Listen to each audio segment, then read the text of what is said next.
ಯಾವಾಗ ರಿಸಲ್ಟ್ ಗೊತ್ತಾಯ್ತು ಟಾಪರ್ ಆಗಿ ಏನು ಸರ್ ಫೋನ್ ಮಾಡಿದ್ರು ಸರ್ ಅವಾಗೆ ಗೊತ್ತಾಗಿದ್ದು ಮಲಗಿಬಿಟ್ಟಿದ್ದು ನಾನು ಗೊತ್ತಾಗ್ಲಿಲ್ಲ ಸರ್ ಫೋನ್ ಮಾಡಿ ಹೇಳಿದ್ಮೇಲೆ ಗೊತ್ತಾಯ್ತು. ಎಕ್ಸ್ಪೆಕ್ಟೇಷನ್ ಇತ್ತ ಟಾಪರ್ ಹಾ, ಆಗಿ ಹೆಂಗ ಅನಿಸ್ತಮ್ಮ ಅವಾಗ ಟಾಪರ್ ಆಗಿ ತುಂಬಾ ಖುಷಿ ಆಯ್ತು ಸರ್. ನಿಮ್ಮ ಲೈಫ್ ಎಷ್ಟು ಜನ ಎಷ್ಟು ಸಂಜೆ 6ಕ್ಕೆ ಕೂರ್ತಿದ್ದು ಸರ್, ನೈಟ್ 12 ಗಂಟೆವರೆಗೂ ಓದ್ತಿತ್ತು. ನಿಮ್ಮ ತಂದೆಯವರು ಏನೆಲ್ಲ ಕೆಲಸ ಮಾಡ್ತಾರೆ? ವ್ಯವಸಾಯ ನಿಮ್ಮ ತಂದೆಯವರು ಯಾವ ಸಪೋರ್ಟ್ ಇತ್ತು ನಿಮ್ಗೆ ಯಾವ ತರ ಇತ್ತು? ತುಂಬಾ ಸಪೋರ್ಟ್ ಮಾಡೋರು ಸರ್. ಯಾವ್ದೇ ಕೆಲ್ಸಕ್ಕೆ ಹಚ್ತಿರ್ಲಿಲ್ಲ, ಬರೀ ಓದೋದಷ್ಟೇ. ನಿಮ್ಮ ಶ್ರಮಕ್ಕೆ ಪ್ರತಿಫಲ ಸಿಕ್ಕಿದೆ ನಿಮ್ಮ teacher thank you so much sir. ನಿಮ್ಮ ತಂದೆ ತಾಯಿಯವರು ಏನಲ್ಲ ಅವ್ರಿಗೆ ಫುಲ್ಲು ಖುಷಿ ಸರ್. ಓದ್ತಾಳೆ ಅಂತ ಅವ್ರಿಗೆ ಗೊತ್ತಿತ್ತು ಸರ್. ಅಲ್ಲಿ ಫಸ್ಟ್ ಪಿ ಅಲ್ಲೂ ಟ್ರೈ ಮಾಡಿದ್ ಸರ್, 592 ಆಯ್ತು. ಸೆಕೆಂಡ್ ಇಯರ್ ಅಲ್ಲಾದ್ರೂ ಬರೋಣ ಅಂತ ಸ್ಟಾರ್ಟಿಂಗ್ ಇಂದ ಎಫರ್ಟ್ ಹಾಕಿದೆ.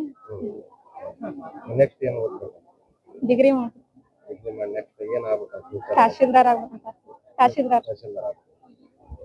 ಯಾವ ಊರಮ್ಮ ಬೆಳಗ್ನೂರು ಇಲ್ಲ ಲೋಕಲ್ ಕಪ್ಕೊಂಡು. ಯಾವಾಗ ರಿಸಲ್ಟ್ ಗೊತ್ತಾಯ್ತು ಟಾಪರ್ ಆಗಿ ಏನು ಸರ್ ಫೋನ್ ಮಾಡಿದ್ರು ಸರ್ ಅವಾಗೆ ಗೊತ್ತಾಗಿದ್ದು ಮಲಗಿಬಿಟ್ಟಿದ್ದು ನಾನು ಗೊತ್ತಾಗ್ಲಿಲ್ಲ ಸರ್ ಫೋನ್ ಮಾಡಿ ಹೇಳಿದ್ಮೇಲೆ ಗೊತ್ತಾಯ್ತು. ಎಕ್ಸ್ಪೆಕ್ಟೇಷನ್ ಇತ್ತ ಟಾಪರ್ ಹಾ, ಆಗಿ ಹೆಂಗ ಅನಿಸ್ತಮ್ಮ ಅವಾಗ ಟಾಪರ್ ಆಗಿ ತುಂಬಾ ಖುಷಿ ಆಯ್ತು ಸರ್. ನಿಮ್ಮ ಲೈಫ್ ಎಷ್ಟು ಜನ ಎಷ್ಟು ಸಂಜೆ 6ಕ್ಕೆ ಕೂರ್ತಿದ್ದು ಸರ್, ನೈಟ್ 12 ಗಂಟೆವರೆಗೂ ಓದ್ತಿತ್ತು. ನಿಮ್ಮ ತಂದೆಯವರು ಏನೆಲ್ಲ ಕೆಲಸ ಮಾಡ್ತಾರೆ? ವ್ಯವಸಾಯ ನಿಮ್ಮ ತಂದೆಯವರು ಯಾವ ಸಪೋರ್ಟ್ ಇತ್ತು ನಿಮ್ಗೆ ಯಾವ ತರ ಇತ್ತು? ತುಂಬಾ ಸಪೋರ್ಟ್ ಮಾಡೋರು ಸರ್. ಯಾವ್ದೇ ಕೆಲ್ಸಕ್ಕೆ ಹಚ್ತಿರ್ಲಿಲ್ಲ, ಬರೀ ಓದೋದಷ್ಟೇ. ನಿಮ್ಮ ಶ್ರಮಕ್ಕೆ ಪ್ರತಿಫಲ ಸಿಕ್ಕಿದೆ ನಿಮ್ಮ teacher thank you so much sir. ನಿಮ್ಮ ತಂದೆ ತಾಯಿಯವರು ಏನಲ್ಲ ಅವ್ರಿಗೆ ಫುಲ್ಲು ಖುಷಿ ಸರ್. ಓದ್ತಾಳೆ ಅಂತ ಅವ್ರಿಗೆ ಗೊತ್ತಿತ್ತು ಸರ್. ಅಲ್ಲಿ ಫಸ್ಟ್ ಪಿ ಅಲ್ಲೂ ಟ್ರೈ ಮಾಡಿದ್ ಸರ್, 592 ಆಯ್ತು. ಸೆಕೆಂಡ್ ಇಯರ್ ಅಲ್ಲಾದ್ರೂ ಬರೋಣ ಅಂತ ಸ್ಟಾರ್ಟಿಂಗ್ ಇಂದ ಎಫರ್ಟ್ ಹಾಕಿದೆ.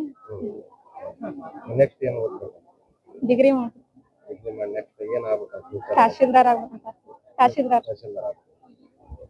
ಯಾವ ಊರಮ್ಮ ಬೆಳಗ್ನೂರು ಇಲ್ಲ ಲೋಕಲ್ ಕಪ್ಕೊಂಡು.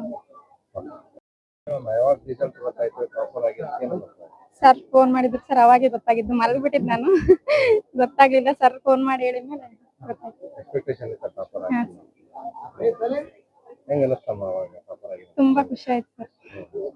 ನಿಮ್ಮ ಲೈಫ್ ಎಷ್ಟು ಜನ ಎಷ್ಟು ಸಂಜೆ 6ಕ್ಕೆ ಕೂರ್ತಿದ್ದು ಸರ್, ನೈಟ್ 12 ಗಂಟೆವರೆಗೂ ಓದ್ತಿತ್ತು. ನಿಮ್ಮ ತಂದೆಯವರು ಏನೆಲ್ಲ ಕೆಲಸ ಮಾಡ್ತಾರೆ? ವ್ಯವಸಾಯ ನಿಮ್ಮ ತಂದೆಯವರು ಯಾವ ಸಪೋರ್ಟ್ ಇತ್ತು ನಿಮ್ಗೆ ಯಾವ ತರ ಇತ್ತು? ತುಂಬಾ ಸಪೋರ್ಟ್ ಮಾಡೋರು ಸರ್. ಯಾವ್ದೇ ಕೆಲ್ಸಕ್ಕೆ ಹಚ್ತಿರ್ಲಿಲ್ಲ, ಬರೀ ಓದೋದಷ್ಟೇ. ನಿಮ್ಮ ಶ್ರಮಕ್ಕೆ ಪ್ರತಿಫಲ ಸಿಕ್ಕಿದೆ ನಿಮ್ಮ teacher thank you so much sir. ನಿಮ್ಮ ತಂದೆ ತಾಯಿಯವರು ಏನಲ್ಲ ಅವ್ರಿಗೆ ಫುಲ್ಲು ಖುಷಿ ಸರ್. ಓದ್ತಾಳೆ ಅಂತ ಅವ್ರಿಗೆ ಗೊತ್ತಿತ್ತು ಸರ್. ಅಲ್ಲಿ ಫಸ್ಟ್ ಪಿ ಅಲ್ಲೂ ಟ್ರೈ ಮಾಡಿದ್ ಸರ್, 592 ಆಯ್ತು. ಸೆಕೆಂಡ್ ಇಯರ್ ಅಲ್ಲಾದ್ರೂ ಬರೋಣ ಅಂತ ಸ್ಟಾರ್ಟಿಂಗ್ ಇಂದ ಎಫರ್ಟ್ ಹಾಕಿದೆ. ನೆಕ್ಸ್ಟ್ ಏನು ಓದ್ಬೇಕು ಡಿಗ್ರಿ ನೆಕ್ಸ್ಟ್ ಏನ್ ಆಗ್ಬೇಕು ತಹಶೀಲ್ದಾರ್ ಆಗ್ಬೇಕಂತ. ತಹಶೀಲ್ದಾರ್ ತಹಶೀಲ್ದಾರ್ ಆಗ್ಬೇಕು. ಯಾವ ಊರಮ್ಮ ಬೆಳಗ್ನೂರು ಇಲ್ಲ ಲೋಕಲ್ ಕಪ್ಕೊಂಡು.